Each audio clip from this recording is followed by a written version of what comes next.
A prisoner of war. Upon hearing this, Subaru's mind drifted to 4 distinct points. His weapons and tools were taken away, his freedom was taken away, and he was held captive by an unknown person.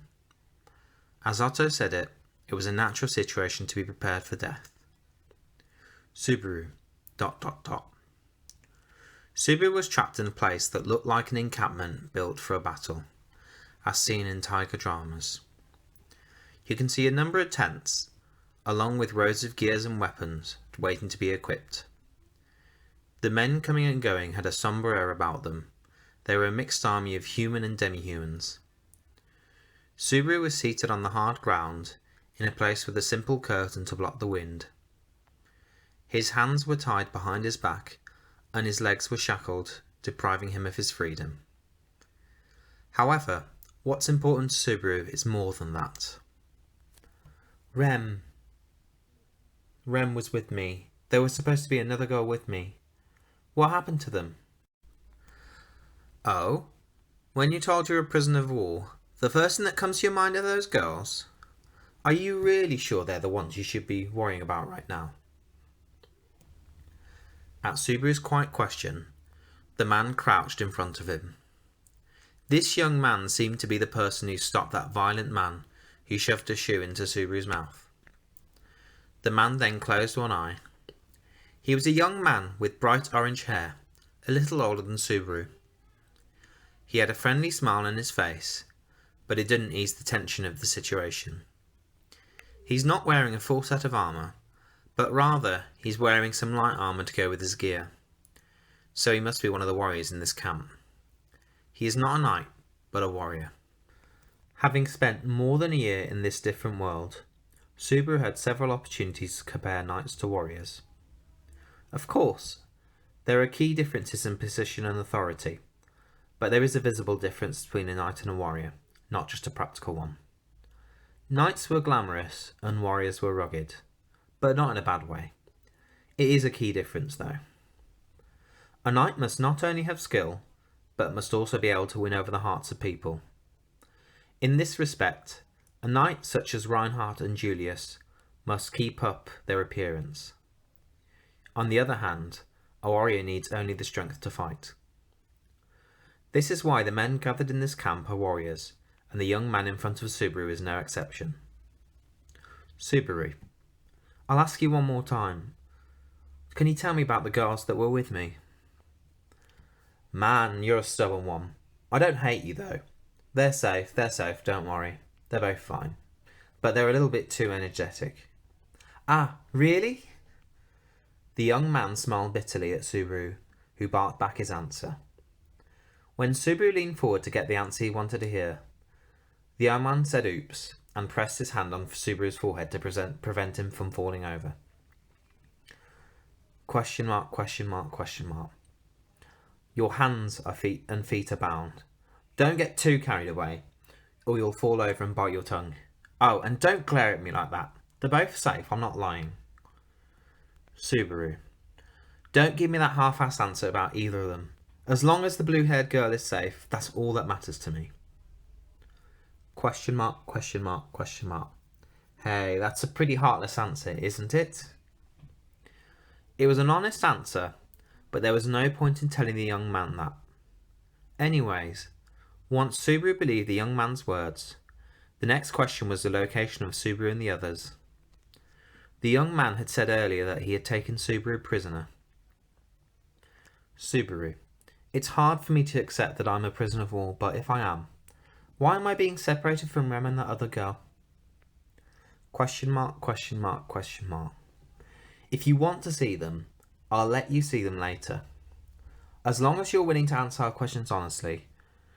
Those girls are in a cage right now. A cage? Why would you do that? Being told that they were imprisoned in a cage, the harsh conditions the girls were in immediately flashed through Subaru's mind. However, as he was about to ask for more details, a sharp pain ran through his left hand, where 3 of his fingers were still broken. Ah! Subaru gritted his teeth as pain ran through him, and behind him, a man with an eye patch over one eye stepped on the injured hand with his shoe. The man roughly stomped on Subaru's broken fingers. The man wearing the eye patch.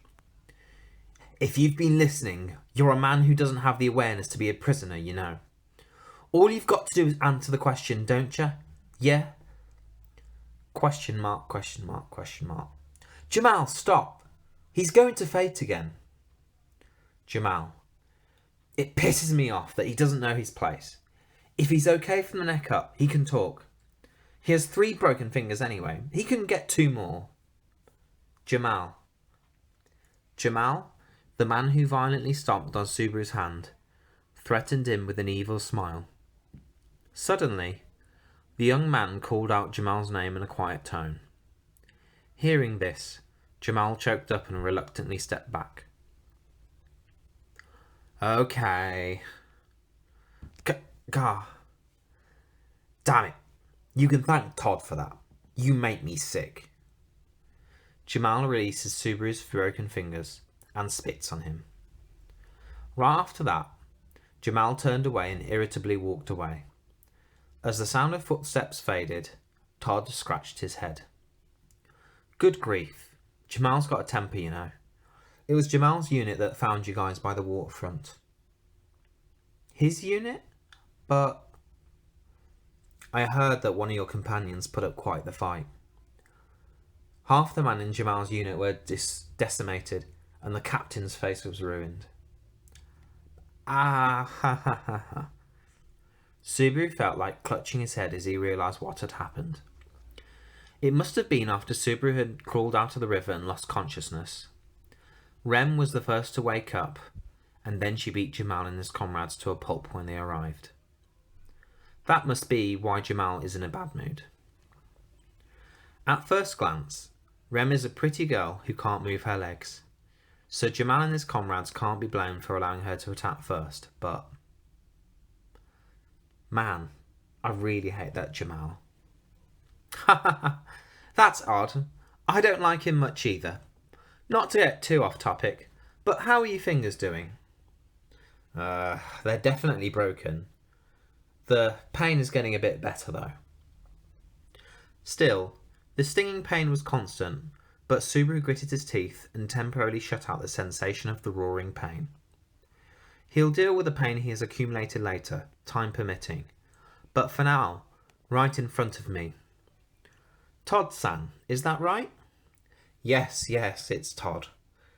And this Todd here has a question for you. As I said before, I guess I should answer honestly. What do you want to ask me, Todd? He is just Natsuki Subaru, a simple, unremarkable person from another world. He doesn't know how he crossed worlds, and unfortunately, he doesn't have the expertise to use knowledge cheats that are typical in other isekai stories. It's a lot to take in, and when he gets right down to it, it makes him want to cry. Subaru. What could I possibly answer? Todd. I don't know what's up with that sneer of yours. Well, it's a long shot, but there's only one thing I want to ask you. You're from Shudrak, aren't you? Shudrak? Todd's question possessed a word unfamiliar to Subaru. But when he heard Subaru's reaction, he put his hand on his forehead. See, I knew it. I could tell by your reaction. You have absolutely nothing to do with it, do you? Whoa, wait. I haven't answered much of anything yet. No matter how fast. No, you have. Nobody pretends to be a noble when asked. Even the ones that don't sound familiar.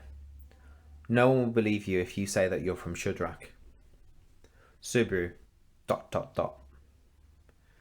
It was a definitive statement, but it didn't sound like he was bluffing. Todd's conviction was so convincing that Subaru couldn't resist.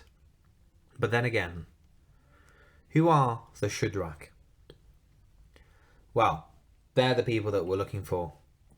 They're in that big forest, somewhere in the Budheim forest. Todd answered the question, pointing behind Subaru. However, with his hands and feet tied, Subaru could not easily turn around. I guess I don't have a choice, do I? Todd put his hands on Subaru's shoulder and makes him turn round, And then Subaru, the Budheim Forest. This whole area is a forest. It'll take us years to search through all of it. Todd muttered in a languid tone, but it was understandable that he would speak in that way. It was such a vast forest. Looking from the position where Subaru was trapped, greenery stretched endlessly to the horizon on both the right and left. If its depth were comparable, it might even rival the Amazon. To find a shudrak. To put it bluntly, it's impossible, isn't it, Todd? Yeah, you think so too? I really hope not. If I delay my return for years, my fiancée will turn her back on me. Oh. The sorrow of a soldier who had been sent to war and separated from his lover. Todd's comment was somewhat familiar, and Subaru felt a certain amount of sympathy for him. However, this sympathy didn't last for very long, as Subaru is currently separated from his significant other. The problem at hand is more important than that. Hey, Todd-san, from what you've seen, I've been honest with you. So I hope you'll keep your word for me too. People are bemoaning the fact that they can't meet their fiancés, and you want them to meet your girl? You're so cold-blooded. I don't need to be told that by a fellow who steps on the broken fingers of the wounded. Ha ha ha ha ha! That must be it. Subaru gave up a rather gruff answer, but instead of getting angry, Todd laughed. He then crouched down beside Subaru and loosened that tightly bound ropes round Subaru's legs so that he could walk. You can at least walk with short steps. I'll take you to your cage. Todd put his hands under Subaru's armpits and lifted him up. When Subaru stood up, he found that his legs had regained some of their freedom, though it was only about half of the freedom Subaru was used to having. Subaru could walk like this. He's glad that he has short legs. If Subaru's legs had been long as a model's, he would have been very unbalanced with the ropes around his ankles. Well, then, show me the way, Todd. Impudent. You're a nobleman, aren't you? Todd, who smiled wryly, patted him on the back, and Subaru also started walking with a slow stride. The men around Subaru looked at him with curiosity as he walked slowly, having been let out of the tent of captivity. Some of them seemed to be sneering at him, but Subaru wasn't concerned about that. Rather, he observed the men. After all, it looked like a camp made for war. A hastily made wooden fence covered the perimeter of the camp, and there seemed to be more than 100 people here. However, it's impossible for 100 people to survey the entire forest. Subaru could understand Todd's lament, and to Subaru, who was feeling sorry for Todd and his fiancée. Oh, the nobleman reminded me of... You know, the knife I found when I went for your luggage. Where did you get that from? Subaru... ... Suddenly, Todd asked a question, as if he suddenly remembered it. Subaru raises an eyebrow for a moment, and then he quickly recalls the knife that Todd had in mind. The knife had been given to him by the masked man in the forest, and had served him well in breaking through the forest and the traps set by Rem. Subaru wondered if that masked man was one of the shudrak Todd's men were looking for. If so, if he told them of his existence, it would be a betrayal of Subaru's ally. What's up with the knife? Nothing. Todd pondered at Subaru's silence, but Subaru also had a difficult choice to make. Under the circumstances of his captivity, Todd has been relatively gentle with Subaru, but Subaru is still a prisoner of war. It's hard to say that Todd is friendly. The masked man, on the other hand, is unlikely to be seen again, but he gave Subaru effective advice on how to find Rem, and also gave Subaru that knife. Subaru owes him a lot, meaning... What's up with the knife? That knife belongs to my family. It's a family heirloom. Ah, is that so? Hey, you're definitely a little something, aren't you, mate? Huh? After much thought, Subaru decided to protect his benefactor. Todd's voice rose slightly in surprise, as Subaru lied with that thought in mind. Subaru was unable to understand the reason, but Todd continued. Well, because it's a knife with the national crest of the Sword Wolf on it. I've heard that such things are given directly from the Emperor to his subjects. That surely means you're from a noble family, right? Wait. Todd's voice bounced, and Subaru, who had been listening to him, choked up. The reason for the knife he received was good for the time being. It also seemed to have a story worthy of surprise, but let's put that aside for now. The problem lies elsewhere. It is the crest of the Sword Wolf and the Emperor. Subaru... With his lips pursed and his mind running, Subaru stopped and took another look at his surroundings. He saw several tents, bonfires, men laughing at him, a vast forest, and a blue flag fluttering in the wind beside a large tent. In the centre of the blue flag was a wolf pierced by 3 swords. More than a year had passed since Subaru arrived in this other world. He had been introduced more and more as Amelia's knight, and had been in the middle of learning about the common knowledge of this world, so that he didn't sit on his laurels as a person from another world forever. The results of his study, and with the wolf pierced by 3 swords, the Sword Wolf matches Subaru, the sacred Volasian Empire. This is the crest of the empire that straddles the border to the south of the Dragon Kingdom of Lagunica.